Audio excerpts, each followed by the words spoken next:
En este video te voy a explicar cómo escribir un texto para una página SEO educativa, es decir, un texto SEO optimizado como nunca nadie en la vida lo ha hecho.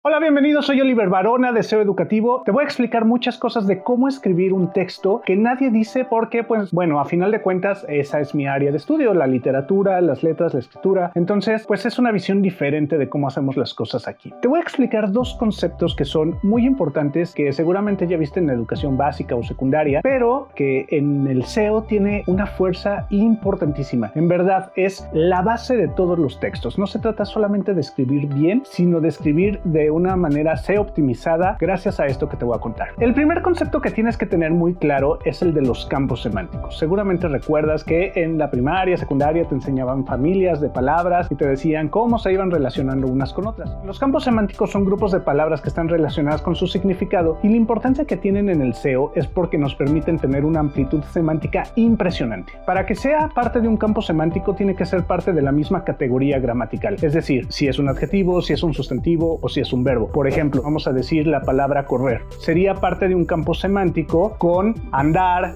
caminar. Esa sería un campo semántico. En cambio, no sería un campo semántico correr, corredor, corriendo, porque, bueno, pues uno es un verbo y otro fue un sustantivo, en fin. Entonces, tienen que ser parte de la misma categoría gramatical. Podría ser, por ejemplo, basquetbolista, beisbolista, futbolista. Entonces, eso sí es parte de un campo semántico. Para que sea un campo semántico, tienen que tener una relación en eso, en el significado, como ya lo vimos, y hay muchos tipos. Por ejemplo, puede ser un campo semántico cerrado, como los días de la semana, lunes, martes, miércoles, pues es así. Un campo semántico abierto, en donde puedes meter algunas cuestiones. Por ejemplo, la ropa, si inventan un nuevo tipo de ropa, pues entonces se puede incluir. Lo importante es que siempre tienes que tener amplitud semántica en tus textos, porque eso les va a dar muchísima fuerza. No te preocupes, ahorita nos vamos a la computadora y vemos cómo se hace ya trabajando en serio, pero esto es algo que tienes que tener muy claro. La segunda parte que también tienes que tener muy clara y que es muy importante es el tipo de oraciones que vamos a utilizar. Ya sabemos que, por ejemplo, hay oraciones simples y oraciones compuestas. Las oraciones simples pues son muy sencillas, no voy a explicarlas. De las oraciones compuestas pues se dividen en tres, que son las oraciones coordinadas, las oraciones yuxtapuestas y las oraciones subordinadas. Las oraciones subordinadas las vamos a dejar un poco de lado porque son complejas. Te las explico ahorita rápido, pero no las vamos a utilizar tanto en el SEO. Lo que sí vamos a utilizar son las oraciones yuxtapuestas y las oraciones coordinadas. Las oraciones yuxtapuestas son aquellas que están juntas y están relacionadas simplemente por un signo. Puede ser una coma, un punto de coma, en fin. Hablando del tema que nos toca, que es la generación del 27, puedo decir, por ejemplo, García Lorca era un dramaturgo, coma, Pedro Salinas un poeta. Esos serían dos oraciones que están yuxtapuestas solamente por una coma. En este caso, esa coma se llama coma elíptica porque está haciendo una elipsis, es decir, está quitando el verbo de la segunda oración. Esto no es importante, pero pues está bien que lo sepas. Vamos a jugar un poco con la misma oración, pero ahora la vamos a convertir en una oración coordinada.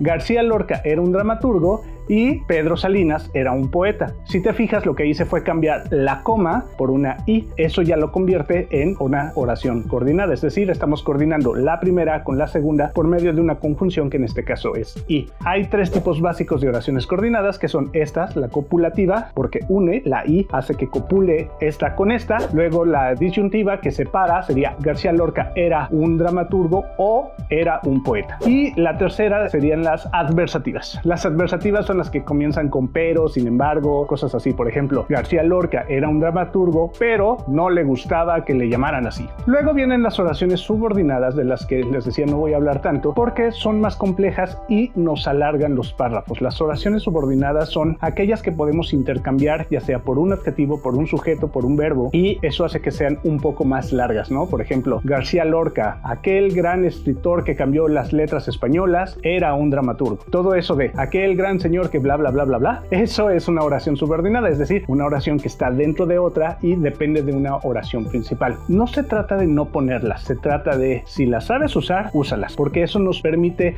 utilizar una amplitud semántica mucho mayor. Pero si no las sabes usar, no las uses. No es necesario, no nos va a afectar al SEO, no vas a dejar de posicionar por no usarlas. Entonces lo mejor es, como decía una maestra de literatura, escribe como Hemingway: sujeto, verbo, predicado, punto, sujeto, verbo, predicado, punto. punto, sujeto, verbo, predicado, punto. Es lo más sencillo, es lo mejor. Hace muchos años que me dediqué a hacer corrección de estilo, yo decía, es que ¿por qué la gente a la hora de escribir escriben una oración y la escriben perfecto? Escriben 2 y empieza a haber errores. Escriben 3, se pierden, ya no tiene sentido, empiezan a utilizar el sujeto de acá hasta acá. Es un desastre. Para que esto no te suceda, lo mejor es hacer oraciones simples, oraciones coordinadas, oraciones yuxtapuestas y nada más. No te metas con las subordinadas, ¿ok? Hoy vamos a escribir el artículo principal de nuestra home de la generación del 27 y lo mejor de todo es que es como estamos haciendo unas páginas SEO educativas, la verdad es que así como vamos a escribir la home, vamos a escribir todos los artículos. Es muy parecido, lo importante es que organicemos bien la información en H1, H2, H3 y hagas lo que te voy a explicar ahorita para que le metas la mayor cantidad de amplitud semántica a tus textos. Sale, vamos a trabajar. No vamos a escribir todo el artículo completo porque eso nos llevaría un par de horas y no es la idea. La idea es escribir un par de párrafos, tal vez 3, 4, pero que quede muy claro qué es lo que tenemos que hacer, sobre todo con lo que ya vimos de los campos semánticos y las oraciones compuestas, en fin. Si se acuerdan en la clase pasada, aquí les dejo la etiqueta para que entren a verlo. Ya organizamos cuáles iban a ser los temas que vamos a poner. Aquí ya lo tengo más o menos. Es el H1. Decidí dejarlo así tal cual en generación del 27. Nos vamos a aventar a lo grande a estar en primer lugar la palabra clave generación del 27, que es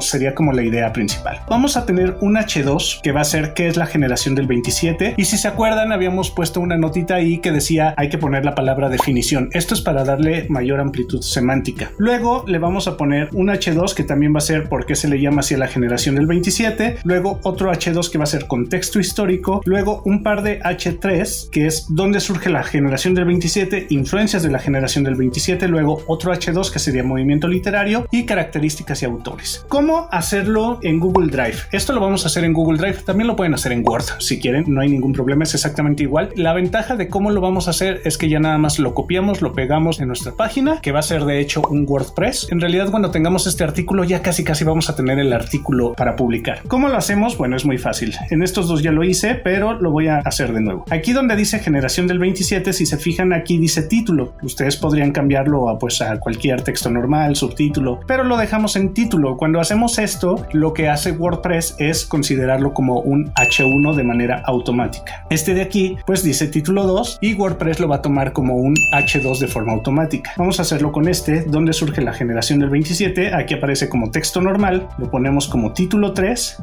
y listo. Cuando lo pasemos a nuestra página de internet se va a pasar como un H3 de manera automática. Entonces eso nos va a simplificar muchísimo la vida porque no vamos a tener que estar trabajando tanto en el WordPress. Yo ya tengo aquí un archivo y lo tengo ya organizado. Aquí tenemos el título, tenemos un H2, otro H2, otro H2, los H3 que dijimos. Recuerden que este de características y autores lo pusimos como H3 para no hacer canibalizaciones con otras páginas que vamos a hacer. Esto es importante. Y decidí poner el de resumen de la generación del 27 porque se buscaba mucho y puede ser que entren directamente para encontrar este resumen y que lo tengamos aquí. Lo primero que tenemos que hacer es, después del título, hay dos opciones. Pueden lanzarse directo a un H2, que es lo que vamos a hacer aquí, o pueden escribir un párrafo introductorio antes del primer H2. Las dos son válidas. Lo que sí les recomiendo es que si van a hacer un texto introductorio sea muy pequeño. La primera regla, tienen que poner la palabra clave casi al principio. Entonces vamos a comenzar y vamos a poner el texto introductorio para no dejar como nada al azar y vamos a poner algo como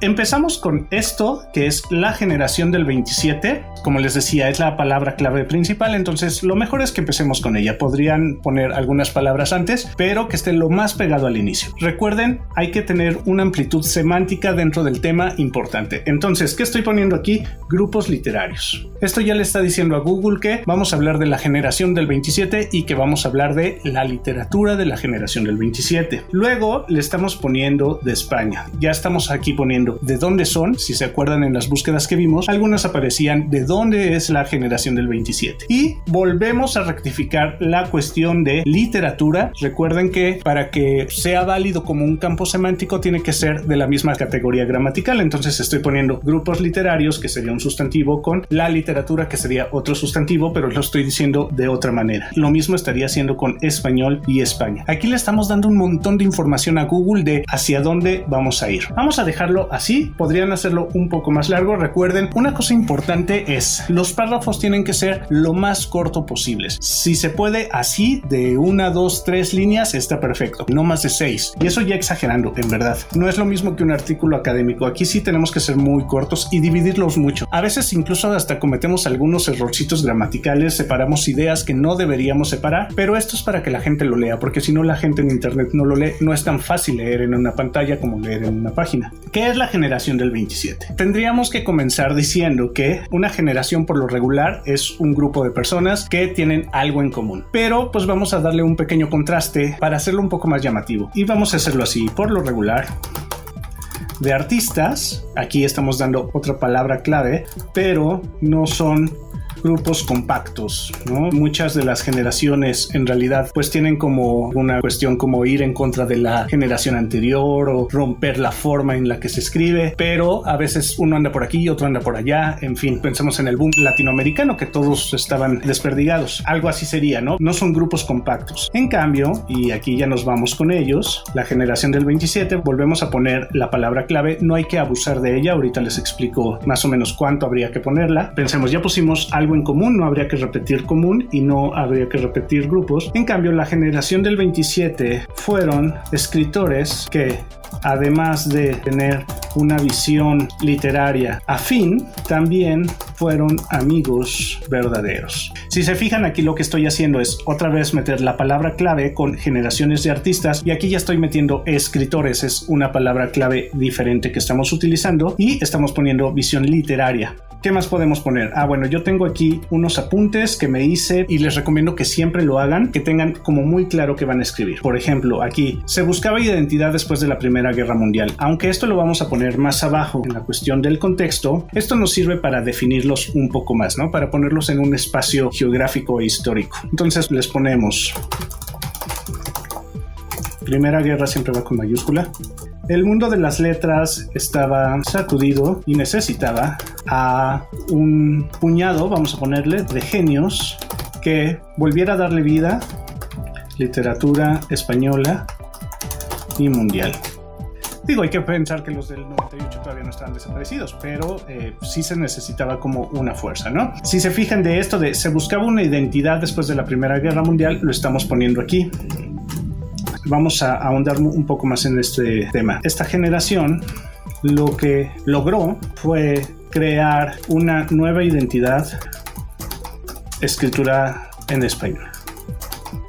Esta idea de todas las generaciones por lo regular rompen con la generación anterior, en realidad no se dio con la generación del 27 y sería importante ponerlo aquí. Otra diferencia entre los representantes, aquí ya estamos metiendo otra palabra clave, de la generación del 27 y generaciones anteriores, es que no rompieron con sus antecesores. Al contrario, mantuvieron la forma y la sutileza, vamos a poner. En otras palabras, no fue un movimiento revolucionario. Ahora, quiero que cuando vayan escribiendo sus textos, ahorita estoy escribiendo de la generación del 27, pero de lo que sea que hagan, vayan pensando en esto que les expliqué del campo semántico, de las oraciones cortas. Como les dije, solamente pueden utilizar oraciones subordinadas si están muy acostumbrados a hacerlo. Si no, vamos a reducirnos a sujeto, verbo y predicado. Traten de pensar en sinónimos, en relacionar palabras, no siempre poner autores, sino poner representantes, escritores, los poetas, en fin, hay que ir jugando. Y esto pues con sus temas, ¿no? Vamos a dejar hasta ahí la parte de qué es la generación del 27, que ya sería un texto aceptable, y vamos a ponerle aquí por qué se llama así a la generación del 27. Si se fijan, aquí puse tal cual la pregunta, y de hecho lo podría poner así.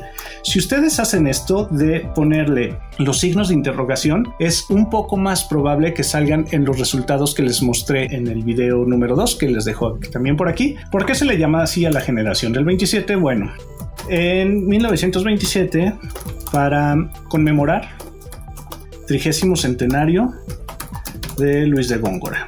¿Por qué se unieron? Porque se reunieron en este evento y bueno, Luis de Góngora, si lo pensamos, tiene mucho que ver con el tipo de escritura de la generación del 27, es decir, muy formal, muy sutil, muy específica. Entonces, bueno, hay que poner esto, punto.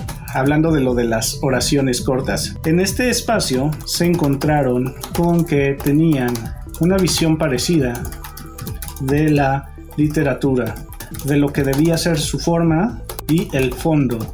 Es decir, los temas que les importaban y que deseaban abordar eran parecidos. Aquí, ¿qué estamos haciendo? Bueno, otra vez estamos metiendo palabras que están relacionadas con el mundo literario, es decir, forma y fondo son palabras muy comunes en la cuestión de la literatura, pues obviamente aquí estamos poniendo literatura, estamos explicando tal cual por qué se llama así a la generación del 27 y estamos metiendo algunas cosas que los unen, que a final de cuentas está un poco relacionada más bien con la pregunta de arriba, pero que también funciona, como los temas que les importaban, cuáles eran los temas que abordaron, en fin. Bueno, voy a saltarme un poco la cuestión del contexto histórico, donde surge la generación del 27. Aquí tendríamos que poner dónde surge, en fin, y aquí podríamos poner sus influencias. Y aquí en movimiento literario quiero poner un poco más. Recuerden que aquí vamos a poner las características y autores, los vamos a mandar a estas páginas, pero aquí quiero poner algo de lo que vi por aquí, que es la expresión más terrible, bueno, de cuando mataron a García Lorca, la cuestión revolucionaria. Aquí está. A pesar de que se considera que la generación del 27 un rompimiento con sus antecesores, sí terminó convirtiéndose en un movimiento revolucionario. Esto debido a la guerra civil que vivieron y que les hizo adentrarse en temas que no habían tocado, lo que los motivó a tener un equilibrio entre lo que decían y escribían y cómo lo escribían. Y vienen algunos temas. Aquí lo voy a poner en las etapas de la generación del 27 porque resulta que se dividieron en 3. Aquí viene toda la parte de las influencias, que bueno, nada más sería como incluirlo. Y aquí en las etapas, miren, por ejemplo, viene, esto solamente se los voy a poner para que vean cómo hacer los giros que son importantes. También no hay que escribir siempre como de la misma forma o escribir en un mismo sentido, sino que hay que tener como pequeñas variaciones, llamar la atención del lector. Entonces, etapa 2. Voy a ponerlo aquí como un H3. Esto es importante, ¿no? No hay que clavarse con que ya hice la estructura y ahora ya no. Si a la hora de ir escribiendo nos damos cuenta que necesitamos otro subtítulo, bueno, pues lo metemos y no pasa absolutamente nada. Aquí en este caso le quitaríamos esto de la generación del 27, pues porque ya se sabe. Si el H2 es etapas de la generación del 27, pues la segunda etapa queda clarísimo que pues es de ellos, ¿no? Y aquí tendríamos que poner... En esta etapa es cuando comienzan a hablar sobre lo humano. Ya no se trata de expresar lo bello por medio del lenguaje, sino de humanizar los sentimientos, por tanto, su poesía. Aquí otra vez estamos jugando con palabras como el lenguaje o la poesía. Me parece que esto es más que suficiente para que entendamos cómo es que tenemos que escribir. Si se fijan, vamos a recuperar lo que hicimos. Son pues párrafos muy cortos. Este es el más largo, de 4. Esto es importante. Estamos utilizando un montón de palabras clave que son importantes para Google. Estamos escribiendo para los lectores, no estamos escribiendo para Google, sino para que en verdad cuando lleguen nuestros estudiantes tengan información interesante, clara, confiable, en fin. Una recomendación que les voy a hacer es al final siempre pongan sus fuentes de información. Yo lo único que hice por acá fue copiar algunas. Los libros no los he puesto, pero algunas de donde saqué alguna información. Los libros pues ya los pondré después. Y también que pongan cómo tienen que citar sus estudiantes en formato APA como para que lo copien y lo peguen en sus trabajos y ya sea válido. Pues me parece que con esto queda más que claro cómo es que debemos escribir un texto de SEO educativo. Tienen todas las herramientas. Bueno, pues eso sería todo aquí en la computadora. Ahora me voy para allá atrás para dejarles la tarea.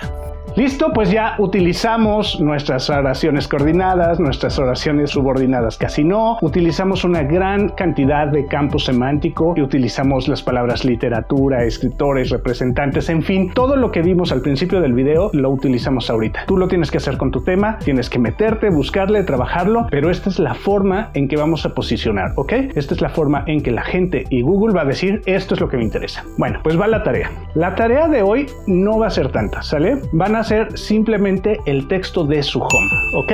Es decir, de su página principal, lo que hicimos ahorita. Es importante que tengan muy bien la estructura, que le metan mucha amplitud semántica, que sus oraciones sean coordinadas, que los párrafos sean cortos, en fin, esto nos va a dar muchas más oportunidades de posicionar en los primeros lugares en Google. Tienen que ver este video por si no han visto los primeros videos del canal y este es el segundo donde les explico qué tema tienen que tratar. Ahora sí, soy Oliver Barona, nos vemos en el siguiente video. Suscríbete, aquí está el botón. Suscríbete. Vientos.